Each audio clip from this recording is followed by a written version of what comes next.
But we're going to be talking tonight about mycotoxins and the hidden threats to animal health.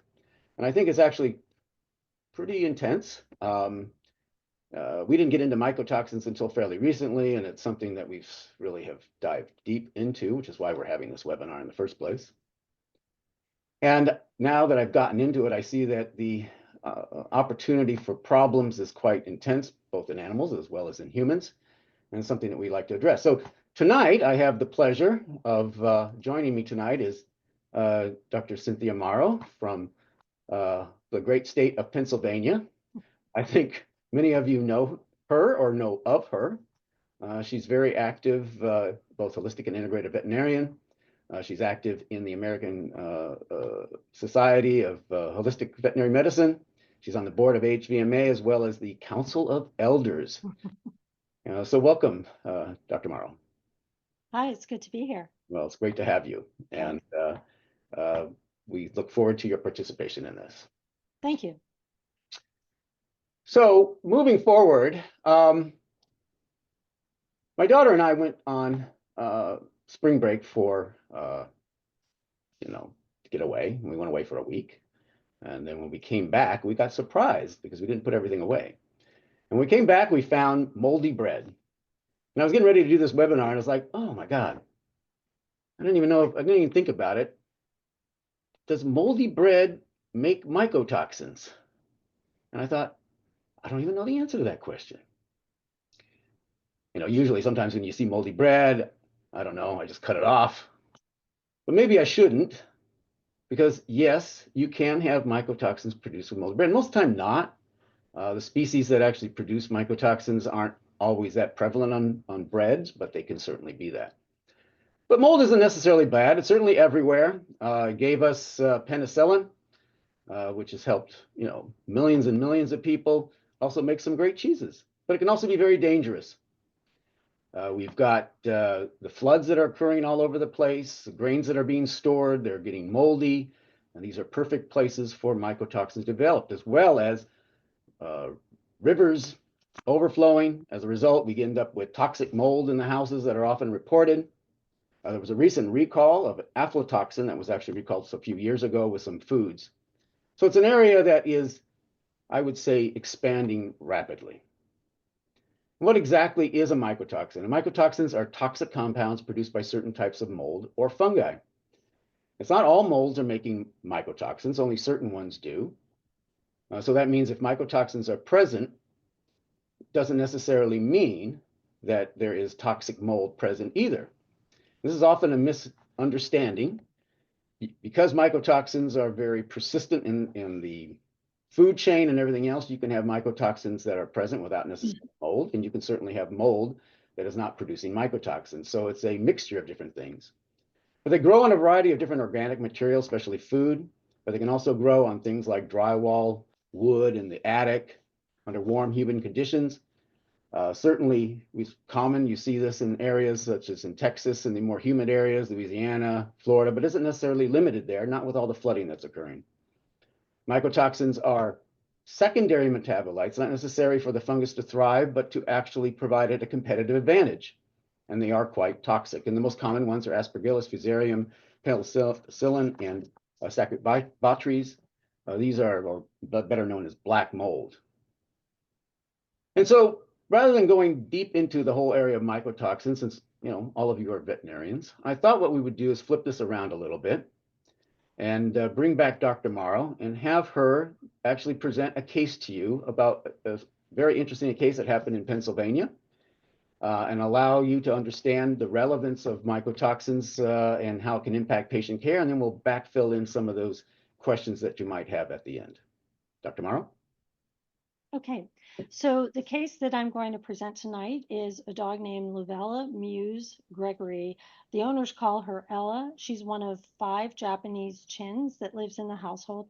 And I will tell you that my clients are extremely proactive. Their pets are their children, and they are very engaged in their care. So Lovella, it says she's 2. She'll be 2 this summer. She weighs about 4.8 pounds. She's on a really clean diet. The owner has custom made diets for all of her pets. And between October and February, the owner was very distressed because Lavella went from having this really nice, clean face around her eye area on the right eye with no staining. She never had any periorbital staining or porphyrin staining. And then in October, she started getting all of this dark brown staining. And regardless of what the owner would use to make nice, bright white eyes or white around the eye, she couldn't get it cleaned up. And at first, I thought she was being a little hyper responsive to the pet's problem. But then I realized there was more going on. So this wouldn't resolve, and in December of 2024, I ran blood work. And the previous time I had run general blood work was in June. And at the time, after we already did some Chinese medicine, looking at possible qi stagnation, liver qi stagnation, we had done some herbs with her. I had finally in December ran full blood work. Her liver enzymes were elevated, and the owner was very concerned about this because back in the summer, she had perfectly normal general blood work. So this started us into the process of looking deeper at her case. And for many of my patients, and including the Gregory's dogs, I do a lot more proactive screening to manage diet and supplementation. So at the time of the diagnosis for this patient with mycotoxins, I'd already been on a detox program with her for 3 to 4 months. We can advance to the next slide. Okay, so I believe it was in February that I had finally run some more involved, actually, this was January, more involved testing. And we decided to look at Lavella's diet and run a fur analysis so we could see what her minerals looked like. And you can see highlighted here, expanded in the center of the mineral analysis, her calcium, cobalt, iron, and manganese and magnesium were all below normal. And that pattern is often seen with mycotoxin toxicity. So it was recommended to do a mycotoxin panel. We can go to the next slide, please. At the same time that I had taken that test, I had talked with the owner about doing some other panels, glyphosate testing and mycotoxin testing. The owner lives in a plan where a lot of people spray their yards. Glyphosates are herbicides found in Roundup and other products. And we fortunately found that Ella did not have excess levels of glyphosates. Now, Molly Baker, a patient who's highlighted on the right side of this slide, lives in a similar kind of neighborhood. And the owner says that Molly does not, he does not spray the yard area where his pets go, but neighbors do. And where I live in Western Pennsylvania, the Pittsburgh region, it's pretty hilly and you'll get runoff from other yards. So Molly, who had kind of similar non-specific signs as Ella, last year we ran glyphosate levels and you could see they were quite high. And Molly was having some ongoing skin problems that looked like atopic dermatitis, but they came up out of nowhere. So after we detoxed her, you can see her level returned to normal. So it was fortunate that Ella at 4.8 pounds was not affected by glyphosates. We can move to the next slide. Her mycotoxin report that came back, and this is in January after she'd already been on Chinese herbs to detox, and on she was receiving acupuncture and other therapies to balance her body and address any Chinese or TCVM imbalances in her body. I also do NAET, non-Butyropods allergy elimination treatment, which is an immune balancing technique. So she'd already been on those therapies for over 2 months when we took this mycotoxin test. And at the time, she tested positive for the presence of ochratoxin, trichothecene, and gliotoxin. And she did not test positive for zearalenone and aflatoxin. I'm not convinced that she never was exposed to those other to those other mycotoxins. And the reason I say that is because we ended up testing some other pets in the household. We can go to the next slide. I also ran the advanced GI panel, and even though she was not having ongoing GI signs, she did have some vomiting throughout the time period of diagnosis. And the diagnostics on the far left, the AGI panel demonstrated normal vitamin D levels, and this was in May of 2024. She had mildly elevated thymidine kinase, normal C-reactive protein, elevated B12. But as we went forward, the middle panel shows that in February, she had elevation. She demonstrated, deficiency or insufficiency in vitamin D levels, much higher vitamin B12 levels, elevations in C-reactive protein, and her thymidine kinase increased. She then, after this panel just came back, her advanced GI, and I will say I frequently order advanced GI panels, even when patients aren't having gastrointestinal signs, because I want to see all of the essential vitamins across the top row and magnesium in the serum, as well as the C-reactive protein as an inflammatory marker and thymidine kinase as a proliferative marker. And I track neoplasia indices in many of my patients from a young age.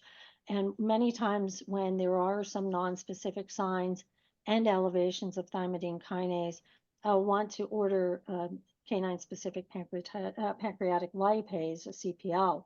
As you can see in all three panels, she had no evidence of pancreatitis.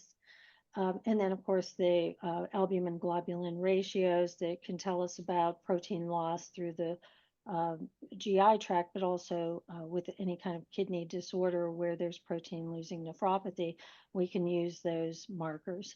So, so we had some improvement between February and April with a decrease in the elevation of C-reactive protein and a decrease in thymidine kinase. And that was a time period when we were doing heavy detoxing. And I'll talk a little bit about how we addressed issues in the home and identified where problems were coming from. Can you advance to the next slide? So in Ella's case, it was interesting, and I'll talk about the progression and my logic and reasoning and rationale in approaching her case. We did more testing than we're showing here, but this is the most relevant testing. Ella had kind of non-specific signs, and the biggest thing that concerned her owner initially was the staining around the eye.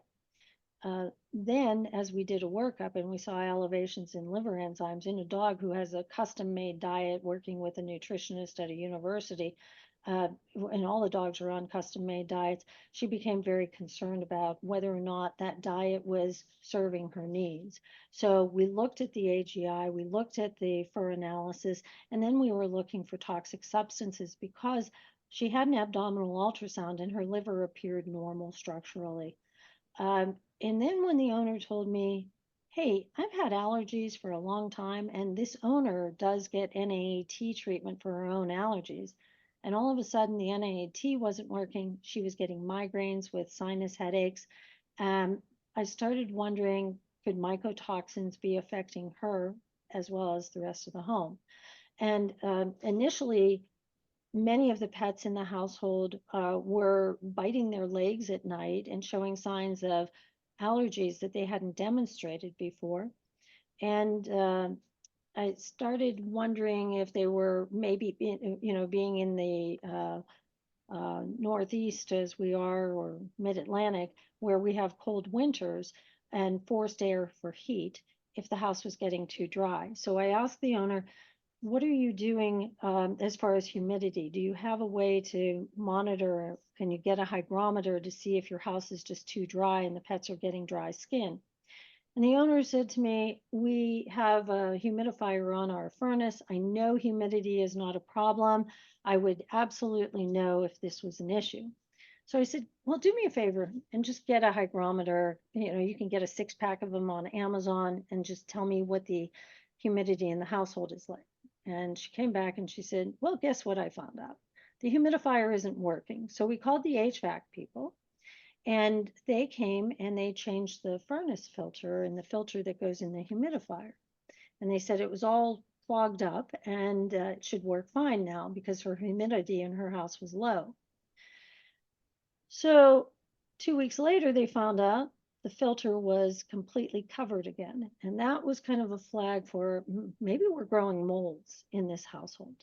So when we got the mycotoxin testing back, the owner that weekend contacted a company that deals with mycotoxins and molds in the house. And this woman's house looks pristine. So she didn't think this would be a problem until we got the mycotoxin testing return. And the company came back and they went into the attic and places in the basement and found evidence of molds. They instructed the owner not to start cleaning wildly like she was feeling like she had to do. Instead, they told her they would do things sequentially. And the owner packed up all the dogs, her husband, and they rented a room in a hotel, like, you know, one of those places for extended stays. And they got all the mold mycotoxin issue dealt with. And then a company came in and cleaned up any residues from what they did. And then the owner had carpets taken up throughout the home, especially the basement area, which was completely carpeted. They had all of their floors redone and then had a company come back in and they tested for any mycotoxins and molds and they tested clean and then they had a final cleanup done. Everybody feels much better. 3 of the 5 household pets tested positive for mycotoxins, and the pets have had some diet modifications. The home's been treated, and the pet's liver enzymes just this past week, I ran a complete panel, which for the first time was completely normal. We can advance. Okay, so there's a lot of treatment options for patients who have mycotoxin toxicity. And from a TCVM standpoint, I always look at treating deficiencies before I treat excesses. And so we were doing a lot of supplementation with Ella along the way. And I only treat excesses when I see life-threatening signs. I will mention to you that one of the other household pets has been seeing neurologists for the past 2 years because of weird neuro episodes that were deemed not to be true seizures, and they couldn't quite pinpoint what was going on. And she is one of the dogs in the household who tested mycotoxin positive. Since we've been treating, she is a new dog. She even had some, and I'll throw this in there, she even had some retinal changes and changes around the optic nerve on ophthalmic exam. And the ophthalmologist has been surprised most recently by seeing that those changes have resolved and improved when they thought this was a permanent change, a permanent retinitis. I do a lot of applied kinesiology and muscle response testing. And some people use Quest 4 for testing. I still say get the documentation, get the mycotoxin testing.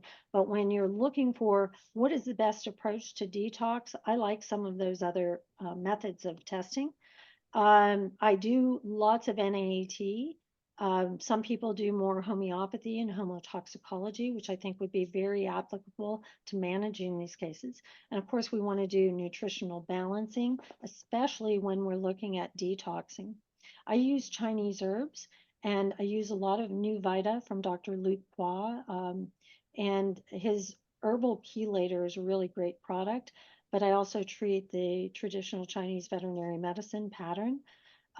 Clean diet, good omega-3s, Whole food fiber is really beneficial. Ozone therapy benefits our patients as well. And looking at the microbiome and doing gut repair and support are all part of the picture of getting the body restored to optimal health. You can advance. This slide just references the herbs that are in the herbal chelator, and it's a really great combination that helps support the heart, the liver, and the kidneys, and ridding the body of toxins, heavy metals, and plaque deposits, which are more important on the human side. Everything's tested for heavy metals that Nuvita produces, so that's why I like it. This slide just highlights all of the things that I look at. I like to look at the essential vitamins, the minerals, the ferroanalysis.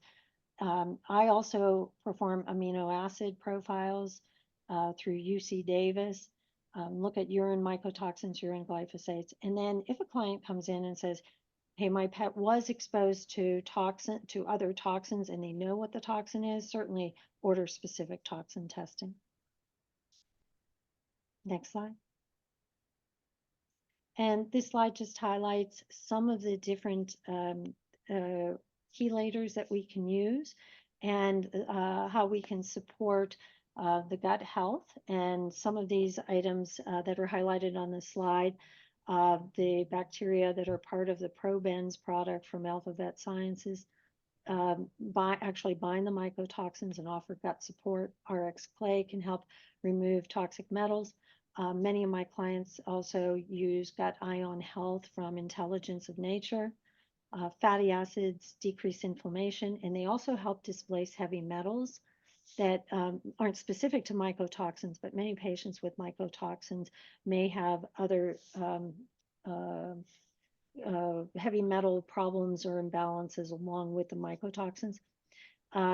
There's a slide on the right side. It's showing the detox for some of the heavy metals. The glutathione production product in the middle, it's called Glypho Detox with glycine, helps remove glyphosates. And then, of course, the whole diet part of the picture that helps clean up the diet, but also to make sure that we're not giving more mycotoxins in the diet. And many dry processed foods are heavy with mycotoxins. And we can go to the next slide. Here. Okay, thank you. All right. Well, thank you very much, Dr. Maro. So I think this is a particularly interesting case because this is out of Pennsylvania in the dead of winter. And we wouldn't really think about mycotoxins in the dead of winter in Pennsylvania, at least I wouldn't think about that.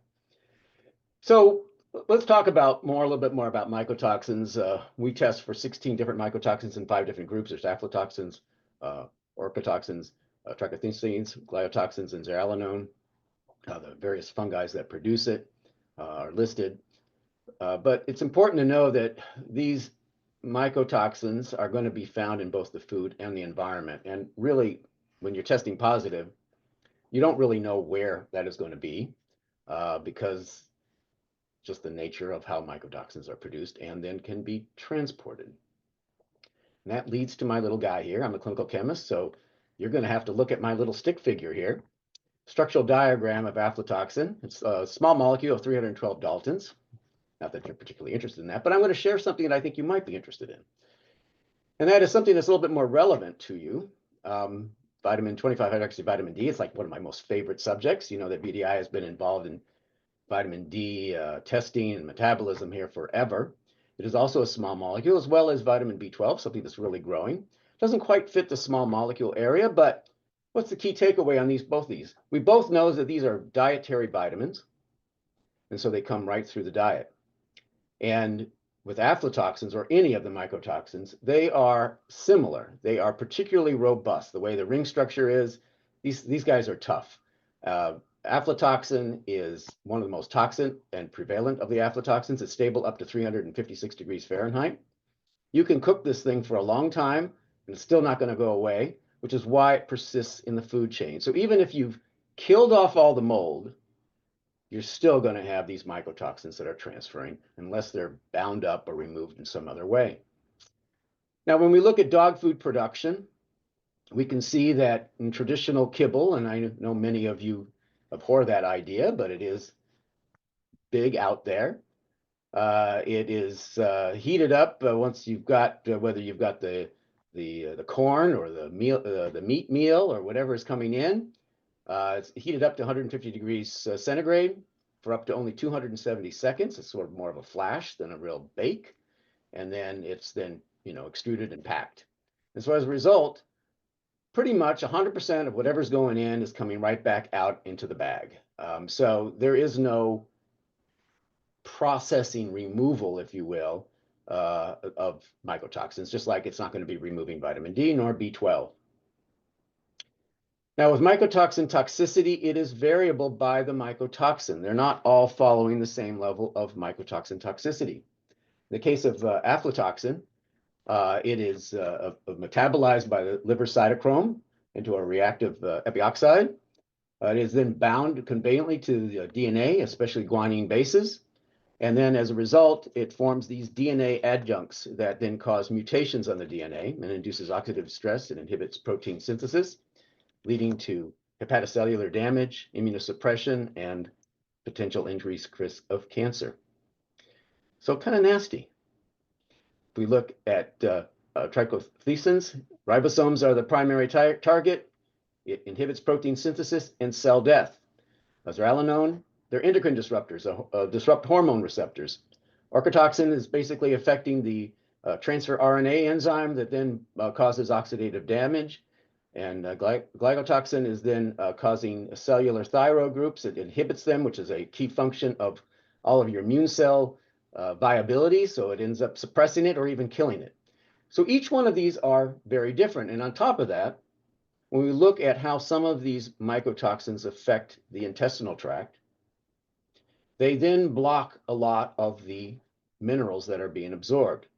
And I'm not going to get into all the pathways here, but that is why zinc, selenium, copper, calcium, manganese, iron, and manganese are all affected by various types of mycotoxins, and hence then you can see them low in the fur mineral analysis, and hence why we try to work to flag it. But you can see that with all these different pathways that are being affected, because there isn't just one mycotoxin pathway, they're all different, you're going to get different effects. And as a result of it, this is why we end up with non-specific clinical signs. Everything from GI signs like vomiting and diarrhea, ataxia, tremors, behavior changes, things that we saw in Ella. These are the kinds of things, and each patient could be different. And to make matters even worse, there's overlapping between the heavy metals, mycotoxins, and glyphosate. So heavy metals primarily affect the neurological, renal, and hepatic systems.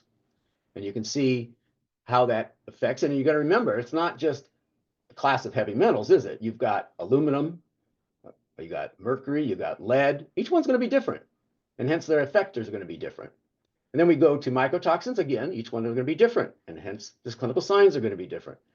And then we go to glyphosate. Now, glyphosate's kind of in its own class because it's synthesized, is right? It's the Monsanto thing that they started in the 1970s and Roundup, and God, it's everywhere. But the clinical signs tend to be relatively nonspecific, although they are somewhat more limited than the others. They all are affecting renal and hepatic functions because that is where detox and excretion are occurring. And so you can expect pretty much broadly. That's why when we see it, elevated liver enzymes or maybe kidney values that you can't seem to impact in any other way, that maybe something else might be impacting them that you're just not measuring yet.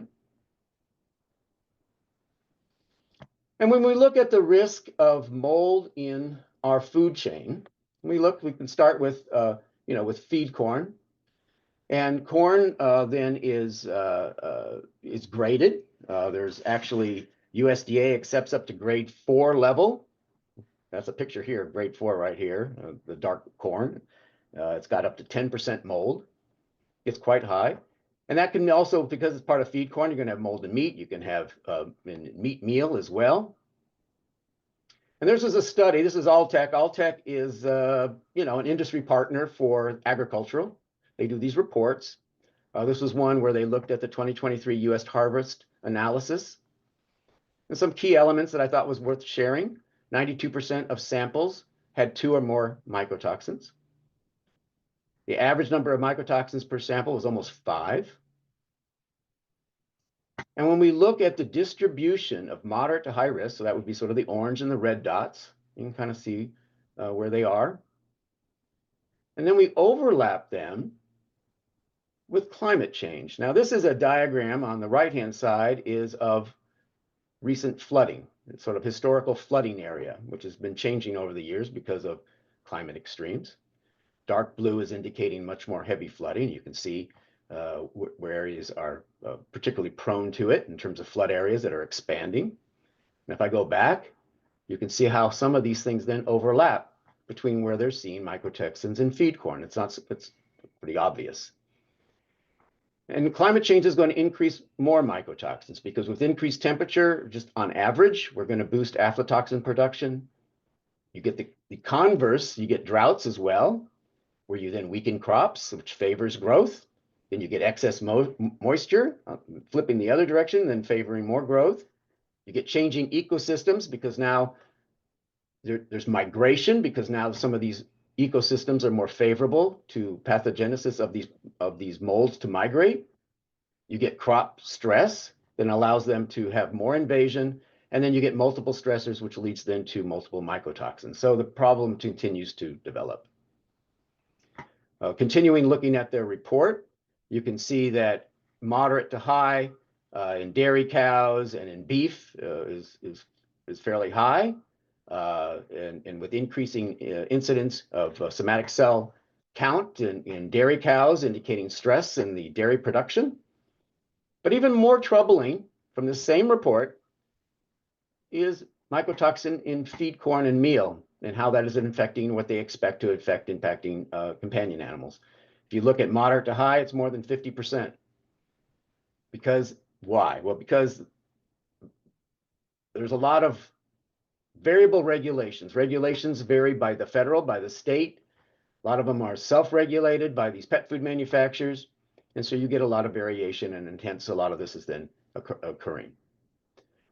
And when we look at the types of grains and products that are most at risk, corn is certainly at the top, along with peanuts. I mean, how many times do we have, those little toys that we fill up with peanut butter while pet parents are doing their nails? We've got cottonseed, sorghum, and soybean, all very high. Moderate is wheat, barley, oats, rice, and then down below, then things get a little bit better. If we actually examine that by pet food, of course, grain-based kibbles are going to be the worst. I know you guys probably already know this. Grain-free is better. Meat meal and grain blends are also bad. Low-cost blends, which are basically just a lot of meat meal. And then, of course, canned, and what I know this group particularly likes to advocate are freeze-dried, raw, and fresh, which for good reasons. This tends to have a relative risk of low, but I will tell you, it isn't zero. Really depends on supplier relationships and other things that isn't well documented. It's not like you're going to be getting lots of certificate of analyses on these things. A lot of it has to be based on reputation, which is based on things that you then learn over time. So that's in the food chain. Now we look at home. Different environment, equally troublesome. We have moisture, we have floods. This leads to like what happened in Pennsylvania, mold in the HVAC system. We know with flooding, whether it be in Florida or in, near the big rivers where towns get flooded. Even when that one hurricane went up and threw up into the mountains, I guarantee you some of those places are going to end up with potentially mycotoxin poisoning. It can be by a variety of species. Aspergillus is certainly one of the big ones, as well as Stachybotrys. And these are things that I think are important. Now, how we got into it, I always like to sort of delve into history a little bit. VDI did not have this. I did not have this on my radar. I didn't think we were going to get into mycotoxins. We were doing allergy testing. And like we always do, we do data mining. It's a way of seeing trends that go on across the United States and the globe, as well as trying to help to provide better services and intelligent commenting that I think our clients like. I was expecting to see a lot of pollen related as being the top allergens. And as you can see, the mold mite became out on top. And I was like, wow, how's that even possible? You know, but it's true. And if you're allergic to the mold mite because of cross reactivity, you're going to be allergic to all the mites. It's just the way it works. But mold mite was the number one. And with the mold mite, yes, toxic molds can be partners in a symbiotic relationship with the mold mite. Many mold mites do not get affected by, they've built firewalls, if you will, a resistance to mycotoxins, and so that they're partners. Mold mite infestations can indicate high fungal loads. They can spread spores for further contamination, and the presence of mold mites may indicate that there might be mycotoxins, so we flag it on the report and see if it's appropriate for testing or not, but it is why we got into this in the first place. Now, when you find that you have, like what happened with Ella, you've got a problem, then you've got to find the source. And with Dr. Maro and her detective work, like Sherlock Holmes running around trying to figure out where it might be coming out at, you never really know. All right, so you've got to start doing some testing. We do offer a test where we test for the mycotoxins as well as the various molds. These can be swabbed, whether it be windowsills, back of the refrigerator, along the baseboards, behind the couch, vacuum cleaner, inside of it, the HVAC system as well, humidifier, suspected drywall areas. All of this stuff can be swabbed and can be analyzed to determine if there is mycotoxins and or mold in the house. And this is, I think, important because if you don't, even if you treat the patient, if you don't find the source of it, the patient's probably going to end up getting exposed to it and have the problem again. That leads to mycotoxin destruction. So mycotoxin destruction is not the same as killing off mold. They're different. Mycotoxins are very, very, well, they're not alive. They're little small molecules. You can destroy them. Those of you who have ozone machines, you can certainly destroy them with ozones, hydrogen peroxide, UV. Heat takes quite a bit. Monazation, sodium bisulfate, and calcium hydroxide, all of these things are pretty strong agents, and that's what it takes to get rid of it, which is why often companies are hired to do this kind of work. When we look at detoxification, as Dr. Maro pointed out, there are different types of things. You've got bentonate clay, like RX clay, which works good. But I would like to point out that not all products work equally against all mycotoxins, because remember, these are different. There is no such thing as a one class of mycotoxins. So it works good on aflatoxins, less so on the others. Then you got activated charcoal, works well on aflatoxins and orchotoxins, and pretty much less on others. Then you've got Saccharomyces, or yeast cell wall, and lactobacillus. They have a unique capability of binding mycotoxins to the cell wall. It's often used in the production animal feed. It's I think the industry allows up to a certain percentage of things like bentonite clay in like cattle feed and stuff like that. And they, as well as they may spray it with with Saccharomyces or lactobacillus, which actually works pretty good because it helps bind up some of this stuff. This is why we ended up coming up with that one particular probiotic that had these things in there. Then we have zeolite and insoluble fiber. These are all things that can help do this. So these are different products, as I indicated. ProBenz has these different products. Dr. Maro already kind of went over this stuff, but these are the things that we believe can be useful as treatment options for patients. Now I'm going to dive off into just a couple of areas that I think might be relevant because they kind of presented themselves to me. Aflatoxins' impact on vitamin D. You might say, well, what the heck is that? Well, they're both small molecules. Well, it turns out that the aflatoxins disruption via the cytochrome P450 enzyme, the CYP enzymes, and if any of you have seen my little vitamin D flow chart going from D3 to 25D to calcitriol, and there's CYP, and magnesium's on the side because it's an enzymatic cofactor. All these things are necessary told you it was live. All of these things are necessary for the enzymes to actually do it. But what happens is aflatoxins disrupt the CYP enzymes, rendering 25-hydroxy vitamin D from being formed. And so we think, something we're going to examine, that some of those cases that you see with vitamin D failure to respond to supplementation, I know you've seen them, if you've done any vitamin D testing, they happen. Is that an indicator that maybe the patient might have mycotoxins? It's something we're going to look at.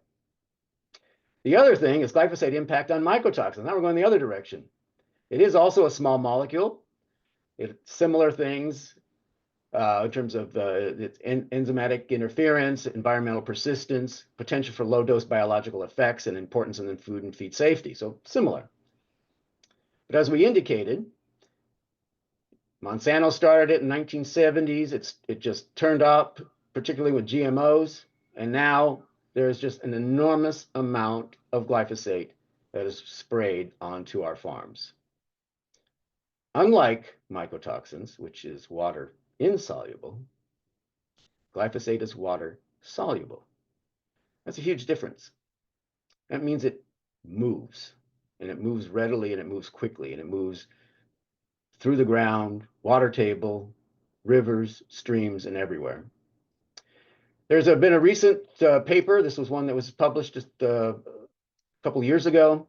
Indirect effects on the herbicide glyphosate and plant, animal, and human health through its effects on microbial communities. Basically, what's happening is that because glyphosate has a very prolonged lifespan once it gets inside the soil. So outside in the UV light, it's just a few days. In the soil, it's 1,000 days. It takes 1,000 days for glyphosate to be destroyed once it gets inside the soil. As a result of that, it's inhibiting beneficial soil microbes, which is reducing pathogen suppression, increasing mycotoxins. It weakens plant defenses, allow fungal colonization, increasing mycotoxins. It acts as a fungal stressor, inducing secondary mycotoxins, increasing mycotoxins. This was a study that they did using fusarium, increasing levels on the left-hand side here, increasing levels in the chart on the x-axis of glyphosate, disease severity on the y-axis, and as you can see, as glyphosate increases, so does the disease severity. So this is a big problem and something that I think we're going to be seeing in the years to come. So aflatoxin, I think, is I went through all this stuff and I was like, wow, this is kind of bad. And I looked at this little guy here and it's like, wow, you're kind of evil.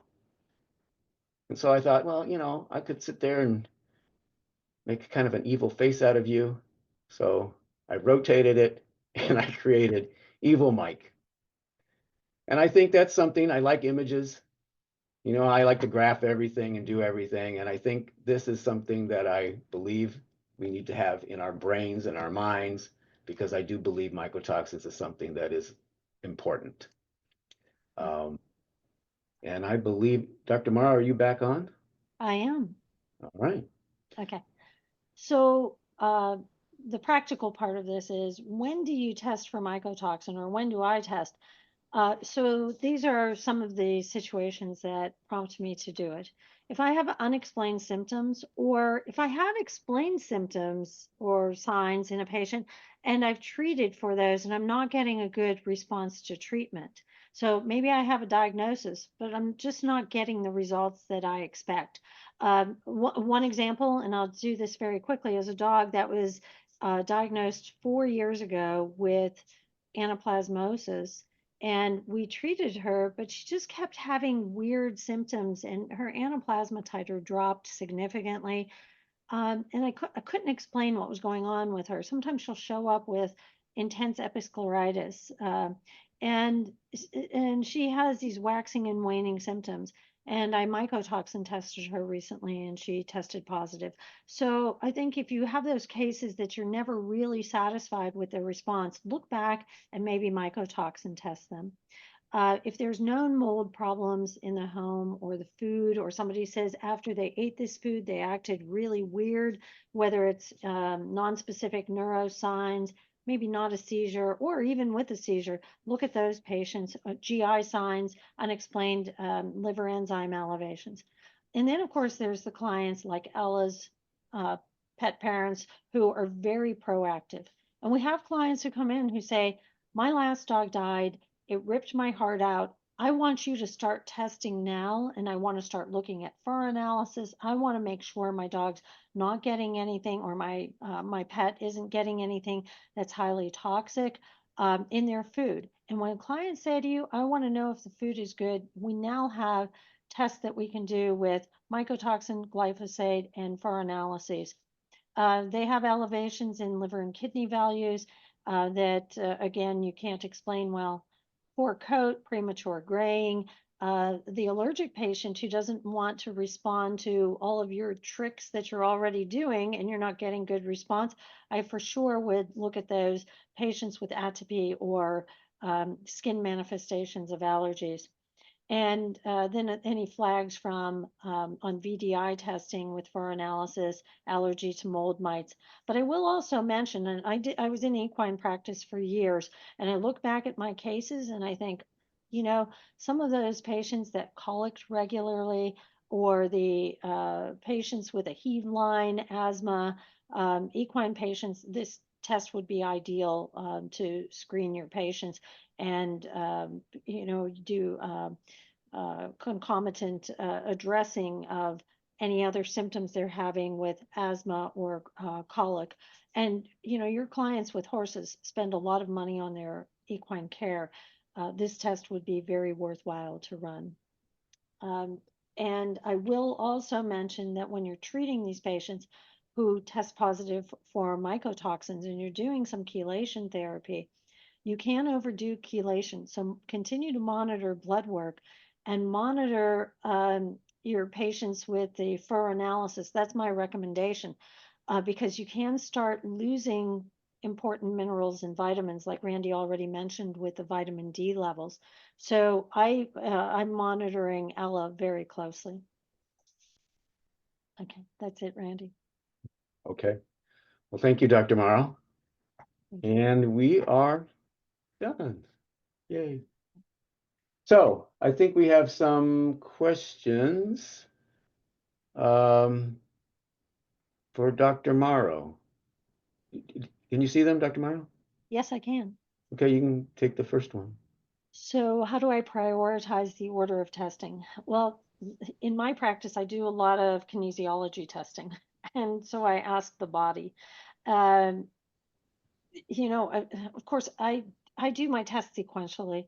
So I look at general blood work, but I always tell clients the minerals aren't in the blood. The vitamins aren't going to show up in regular blood testing CBC profile. So if they want to dig deeper and we're not getting good resolution, or for my clients who come in, I have clients who travel an hour, 2, 3 hours. I have some clients from Tennessee and Kentucky and Wisconsin.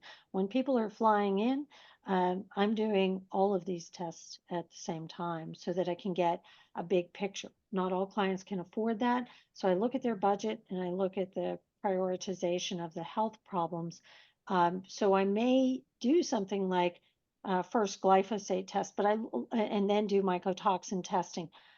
But I also have to look at the clinical history and see what makes sense. And as you mentioned, Randy, with the overlap of clinical signs, it does make it challenging. Sometimes clients look at me and say, well, which would you do first? And I say, both. And if the client has it in their budget, they will do it. And I tell clients, you may come back later and have this testing. The nice thing about glyphosate and mycotoxin testing is a urine test, a client can catch a free catch and they don't have to have a visit. So sometimes if we run other blood work, we don't get answers. The clients can just drop off a urine specimen and it makes it very convenient. All right. Okay. I'll take the next one. If mold is removed from the home, does that mean the mycotoxin is gone? No, not necessarily. Obviously, mycotoxins and mold are separate things. You can kill mold in one manner and mycotoxins may still be present. It is important. And it even go further than that. if the mold isn't the one that's creating that particular mycotoxin, you don't necessarily have that relationship. I mean, certain ones are pretty clear, but other ones, certain species may not be as clear. So it is important that you make certain that once the mold is remediated and steps have been taken to, if it is a home issue, that appropriate detoxification of the area for mycotoxins has occurred, that it's properly tested once again to make certain it is gone. But you can't see it. You can certainly see mold easily, but you cannot see mycotoxins. So next one, should we retest after detoxification, and if so, how soon? Dr. Maro? I'm going to throw that back to you. How soon do you recommend retesting? Yeah, usually what we recommend is after detoxification, it would be fair. I mean, within like 30 days. I mean, detoxification should happen fairly quickly. I mean, once you get through the detoxification program, it should happen and be done. You're going to be looking for other leading indicators such as liver enzymes and things of that nature. But once you're done, then you should be ready to test to make certain that the patient is indeed been fully detoxified and isn't showing mycotoxins in the bloodstream, or in this case, urine, but as the case may happen. Okay. Last one here, homes with multiple pets. Should we test all of them if one tests positive? Yes, I believe we should test all of them. And I think Ella's case was great because 3 of the 5 pets tested positive. And actually, I could have predicted which 3 would be more likely if somebody lined them all up, because I've watched these dogs. Some of them, one of them is almost 10 years old. I know their behaviors. And the biggest dog, who's the least nosy and gets into the least trouble, tested negative. And I would have expected that from her. And she's also the healthiest of the group.